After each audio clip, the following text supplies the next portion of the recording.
que estuprou mulher durante cesariana no Rio agora é réu na justiça. Mais de 40 atendimentos feitos por ele estão sendo investigados. Demolição de prédio atingido por incêndio no centro de São Paulo vai ser de dentro para fora. Gasolina nos postos já caiu 18% desde que os estados baixaram o ICMS. Preço médio está perto de R$ 6,00 o litro. Nos bares, inflação de alimentos e bebidas pressiona cardápios. Brindes e a popular feijoada podem ficar mais caros. Traficante mexicano, que era um dos mais procurados pela polícia americana, vai ser extraditado para os Estados Unidos. Europa, 46 graus. Espanhóis e franceses sofrem com o calor intenso e os incêndios florestais.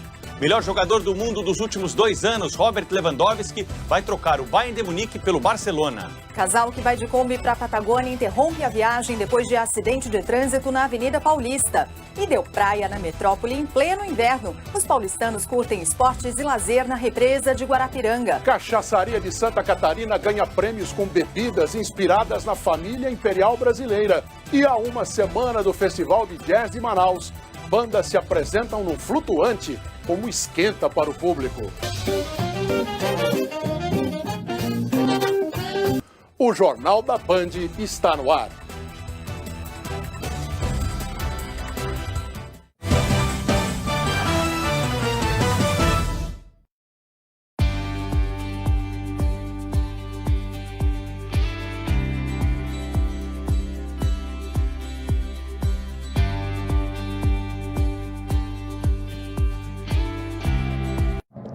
Olá, boa noite. Um empresário e um funcionário dele foram libertados pela polícia depois de ficar 12 horas num cativeiro em poder dos sequestradores. O caso aconteceu na Grande São Paulo. Os criminosos roubaram o carro do empresário e levaram as 2 vítimas para um cativeiro. Mas os bandidos não contavam que a PM já tinha recebido um chamado e estava atrás do bando. Boa noite. Boa noite. Alerta no Pantanal. A falta de chuvas no início do ano aumenta o número de queimadas antes mesmo do pico da estiagem na região. Em Pernambuco, artesãos superam as perdas provocadas pelas chuvas dos últimos meses. Vira réu o médico francês acusado de injúria racial contra um porteiro no Rio. Uma tecnologia de mais de meio século resiste em muitas cidades brasileiras. A invenção que prolonga a vida dos alimentos fora da geladeira. No esporte, a seleção feminina de vôlei vence a Sérvia de virada e está na final da Liga das Nações. E os gols de sábado pelo Campeonato Brasileiro. O Jornal Nacional está começando.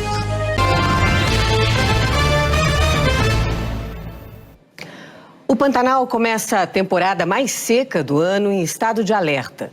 Os incêndios de 2022 já destruíram uma área maior do que a devastada no mesmo período do ano passado.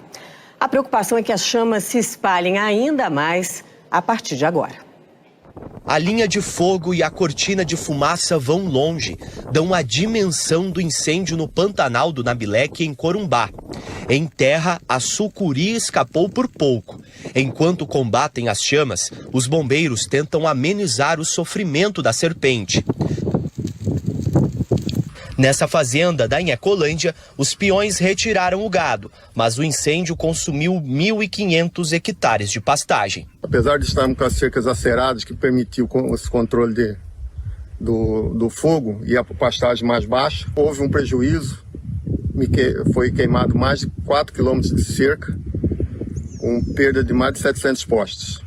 Desde janeiro, já são 717 focos de calor e o Pantanal perdeu mais de 123 mil hectares, aumento de 26% em relação ao mesmo período do ano passado. O levantamento é do Laboratório de Aplicações de Satélites Ambientais da UFRJ e do Instituto Nacional de Pesquisas Espaciais. O mais preocupante é que esse ainda não é o pico da estiagem na região. Tem uma condição de solo muito seco, biomassa acumulada, muito intensa, fora que a gente tem uma perspectiva aí da repetição pelo 3º ano seguido do fenômeno do Laninha, que é um fenômeno que já não se repete por 3 anos seguidos há 70 anos. Esse já é o 4º ano seguido sem cheia no Pantanal. Choveu abaixo da média de janeiro a maio. E em junho, o volume não foi suficiente para amenizar o impacto da seca. Resultado, hoje é maior o risco de incêndios no bioma.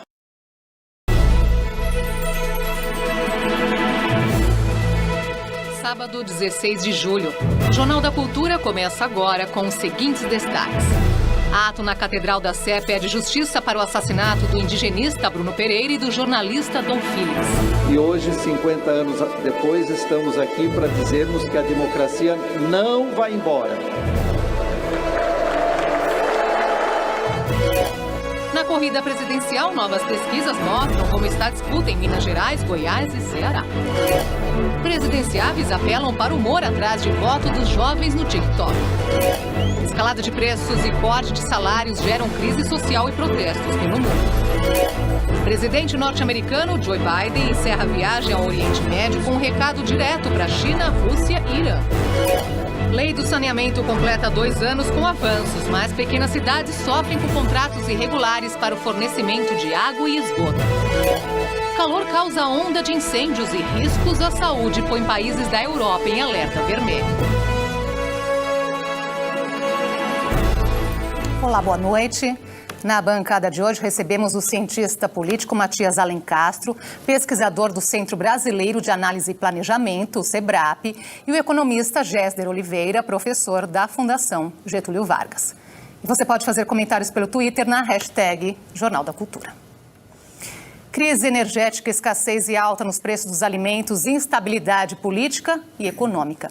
Problemas parecidos que, em menor ou maior grau, são enfrentados em praticamente todo o mundo. A guerra na Ucrânia, a pandemia e o surgimento das novas variantes e o lockdown de cidades inteiras na China são apenas alguns dos motivos que fazem o mundo atravessar uma grande instabilidade econômica. E jogou a inflação, jogou o preço dos alimentos, jogou o preço do combustível, tudo para a estratosfera, né? Fazendo com que a reação dos grandes bancos centrais do mundo, a começar pelo FED, né, é o de aumentar de uma maneira significativa a taxa de juros, outros países vão seguir e todo mundo vai estar dando um tiro no pé. Nos últimos dias, as ruas de Budapeste, capital da Hungria, foram tomadas por manifestações contra a política econômica. No Sri Lanka, a revolta levou a população a ocupar os prédios públicos e forçar a renúncia do presidente. É algo que está acontecendo no mundo inteiro, né? A gente vê aí pipocar manifestações, descontentamentos, quedas de não reeleições de presidentes, pautado muito nessa questão da piora da qualidade de vida, né? No Brasil, apesar do desemprego cair timidamente, o orçamento das famílias tem sido corroído pela inflação, que atinge principalmente os itens básicos, como os alimentos. A situação é muito pior com o mercado emergente, você pode ver que está tendo fuga de capital, o dólar está se valorizando aqui, ou seja, o real está perdendo valor, né? E com essa taxa de juros estratosférica que o nosso Banco Central está usando, tá?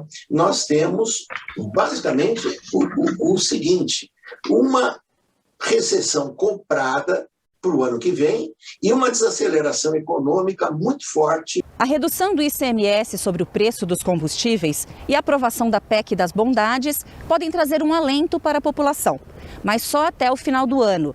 E, segundo analistas, não são soluções. Isso diminui a subtração de renda das pessoas. Aí, então, tem um efeito positivo na renda das pessoas. Por outro lado, tem um impacto muito negativo nos estados. Os estados que estavam passando por esse momento sem grandes crises fiscais, elas vão agora amargurar problemas graves, né? Mesmo você passando aí para R$600, a vida está muito mais cara, né? E R$600 não substitui um emprego que garanta a subsistência da tua vida, da vida da tua família. Então, ela não resolve o problema. CNN Brasil, você por dentro de tudo. Jornal da CNN, apoio JBS Net Zero. Alimentar a mudança é o nosso compromisso.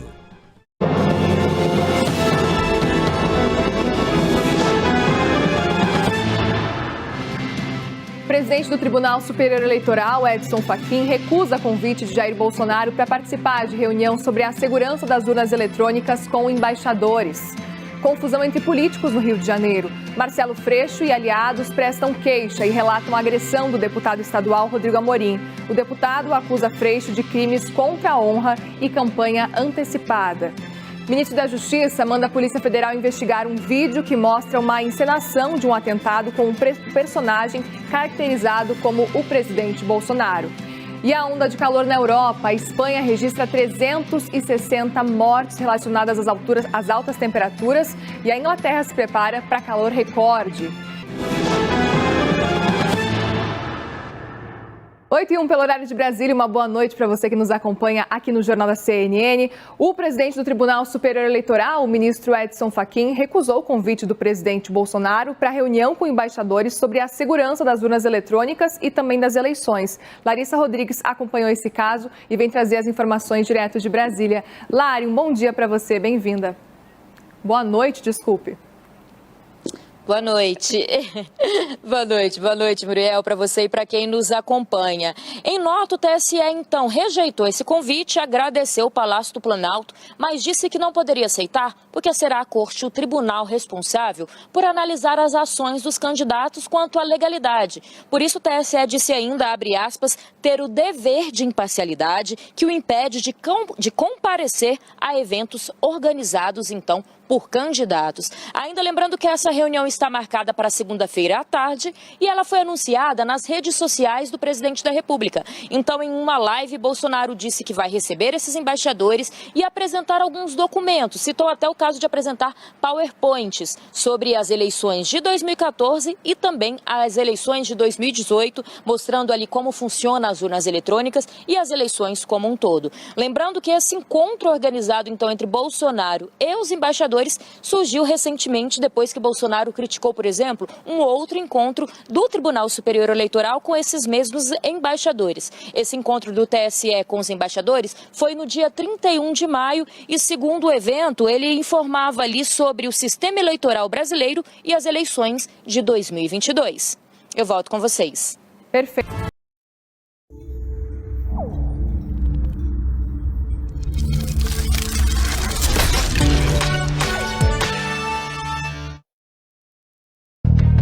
Peritos investigam o que causou o incêndio que levou mais de 60 horas para ser controlado. Você vai ver também. Médico anestesista flagrado estuprando mulher grávida em centro cirúrgico se torna réu. Outras possíveis vítimas são ouvidas pela polícia. Presidente dos Estados Unidos participa de cúpula na Arábia Saudita em último dia de visita ao Oriente Médio. Joe Biden afirmou que Washington vai continuar sendo um parceiro ativo e engajado na região, inclusive no combate ao terrorismo.